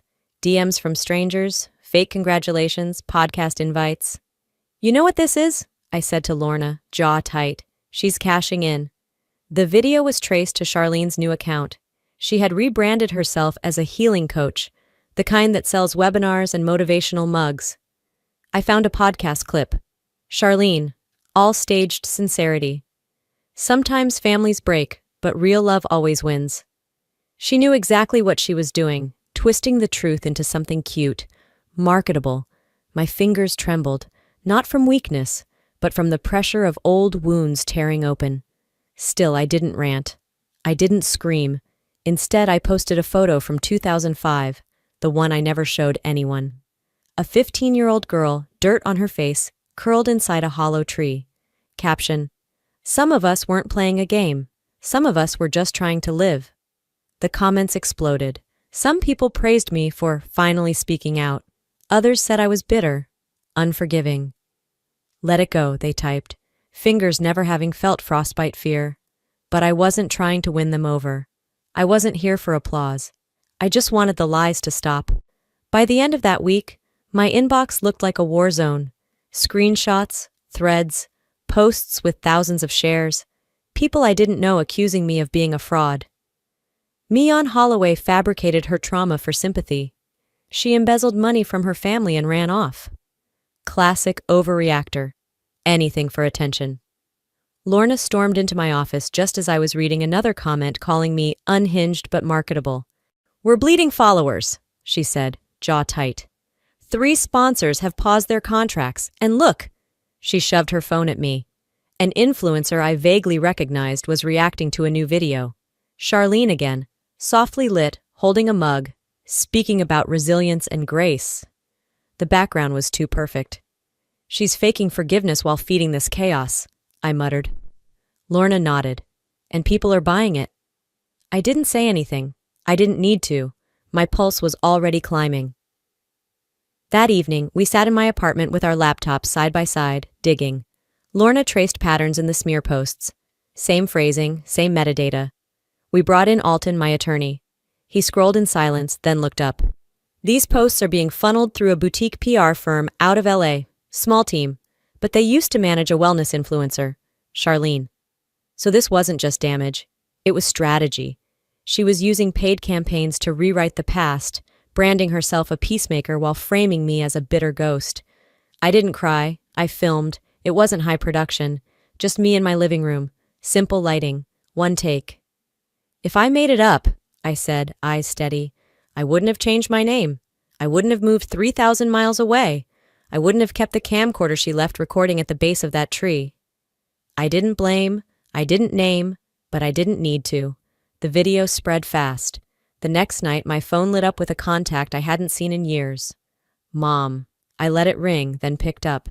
"This is not how families solve things," she said. "No hello." I waited a beat. "This is how truth survives when no one else defends it." There was a pause, not long enough to be regret. Then a click. No goodbye. The letter arrived in a plain white envelope, tucked among my usual stack of reports and coffee-stained mailers. No return address, but the handwriting was unmistakable. Slanted, rigid, controlled. "Mion, can we talk, just us, before things get worse?" Mom. Lorna read it over my shoulder and shook her head. "She's not asking for you. She's asking for quiet." I nodded but said nothing. I didn't agree to meet her for her sake. I did it for mine. 2 days later, I sat across from her at a quiet cafe downtown. The place smelled like cinnamon and overbrewed espresso. Jolene arrived 10 minutes late, dressed like she was going to church, pearls, pressed coat, the works. She smiled too much. "You look tired," she said, folding her napkin like it mattered. "You look the same," I replied. Her smile cracked for a second before she leaned in. "You're making us look like monsters." "You're doing that all on your own." She sighed, fingers clenching her cup. "Charlene's changed, Mion. We all make mistakes. But dragging the family through the mud, what does that solve?" "You don't want healing," I said. "You want silence." She dropped the performance for a second. "You're my daughter, and families don't destroy each other in public." I kept my voice level. "You didn't have to hurt me to protect her. You just had to not pretend it didn't happen." "I had no choice," she said, eyes narrowing. "No, you had every choice," I replied, voice low. "And now so do I." I stood slowly, pulled a folded check from my purse, and placed it next to her coffee. "That's for my drink, and for the 15 years you pretended none of it mattered." Her mouth opened, but I was already walking away. Outside, I inhaled the cool air like it might clear something heavy from my chest. The street noise, the clinking dishes behind me, all felt far off. Then my phone buzzed. Private message. NY press inquiry. "Would you like to respond to Charlene's legal team?" I didn't hesitate. I texted Alton. "Get ready. I think they're going to make this official." A week passed. I thought they might pull back. That maybe, After everything, someone in that house would finally decide they'd done enough. They didn't. The courier arrived just before noon. Lorna intercepted the envelope, scanned the label, then looked up at me with a tight expression. Holloway and Associates, Legal Services, she read aloud. I didn't move, just nodded once. Bring it in. The envelope was thick, too thick. I opened it slowly, knowing exactly what was inside before I saw a single word. Defamation, slander, emotional distress, damage to their public image, filed officially by Charlene Holloway and Jolene Holloway. My mother, they were suing me.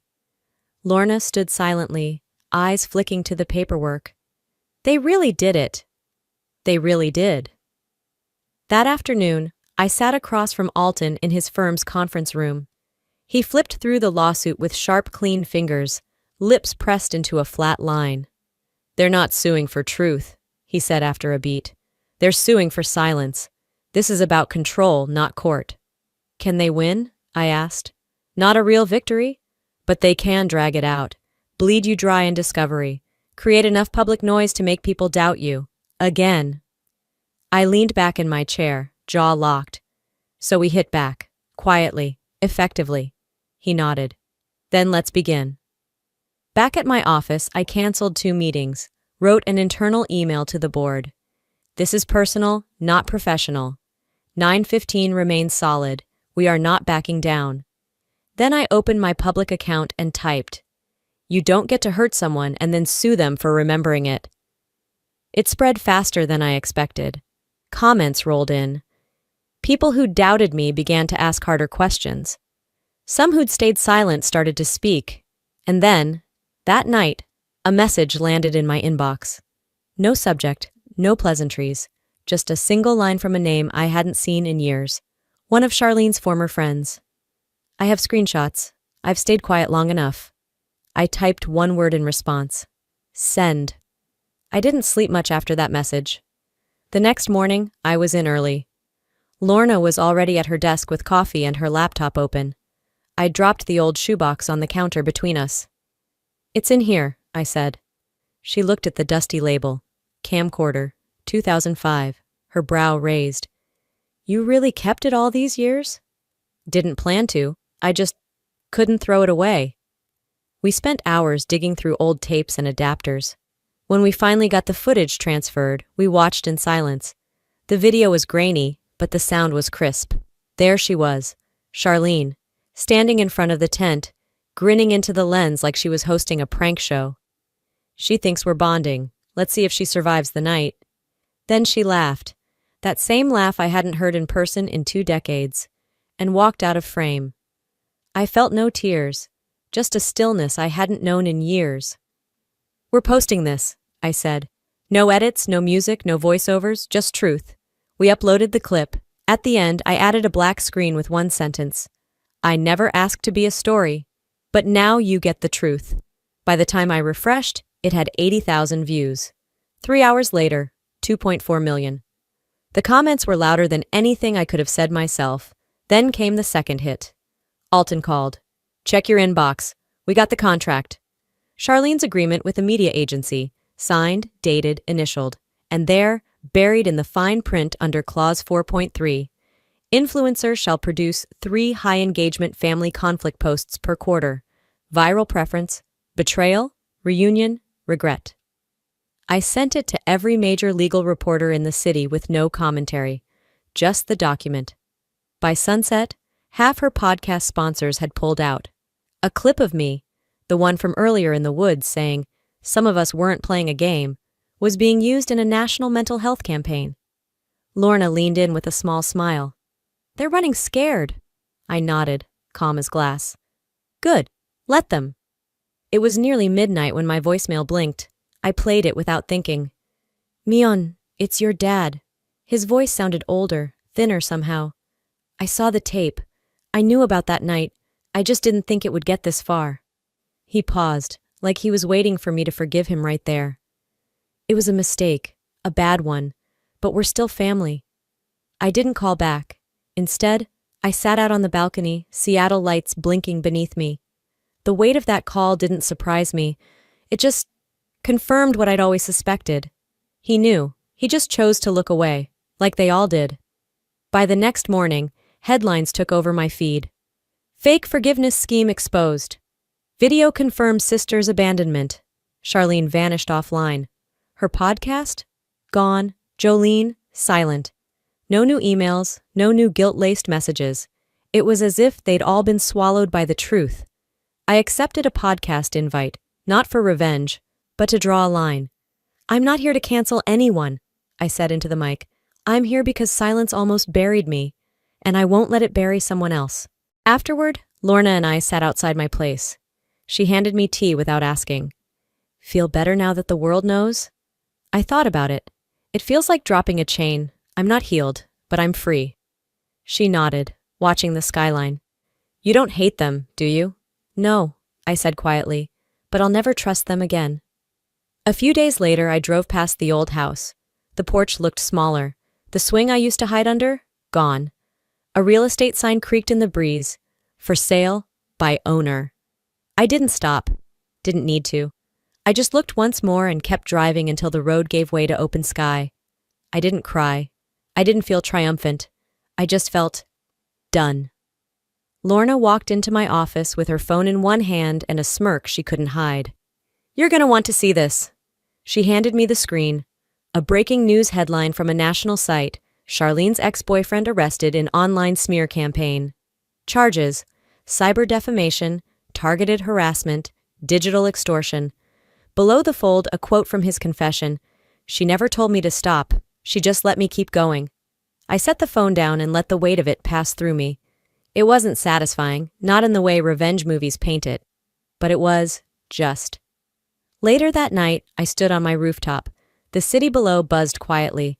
I opened my camera and took a photo of a lone pine silhouetted against the sky. I uploaded it with a caption. I was left in the woods once, but I built something there. I built me. Thousands of notifications followed. Hearts, comments, messages. I didn't read them. I turned them off. For the first time, I didn't need the noise. My phone buzzed again. Aunt Anita. Dinner this weekend? Your aunt misses you. Mexican or Italian? I smiled at the screen. Mexican, extra margaritas. Not everything was broken. Some pieces were still mine. Some were still warm. Before bed, I scrolled through my contact list. Found my parents' numbers. Paused, then blocked both. No dramatics, no ceremony. Just a decision made in quiet air. I stepped outside again, wrapping a blanket around my shoulders, and let the night hold me. No anger, no ache, just space, just sky, just me, still standing. You don't owe your pain to anyone, not even the people who caused it.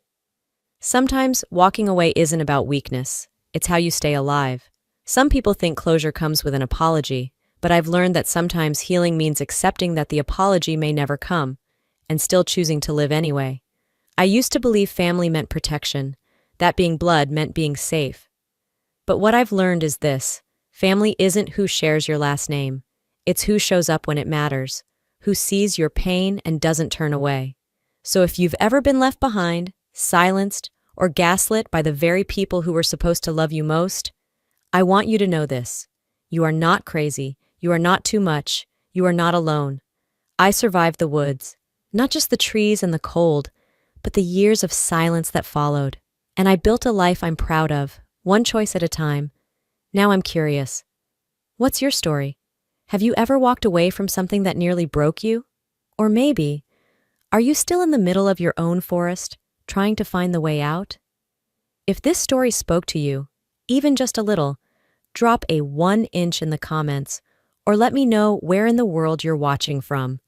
And if it didn't hit home for you, that's okay too. Tell me why. Tell me what you'd like to see more of. I'm listening. If you're still here, thank you. And if you want more stories like this, real, raw, and full of truth, hit that subscribe button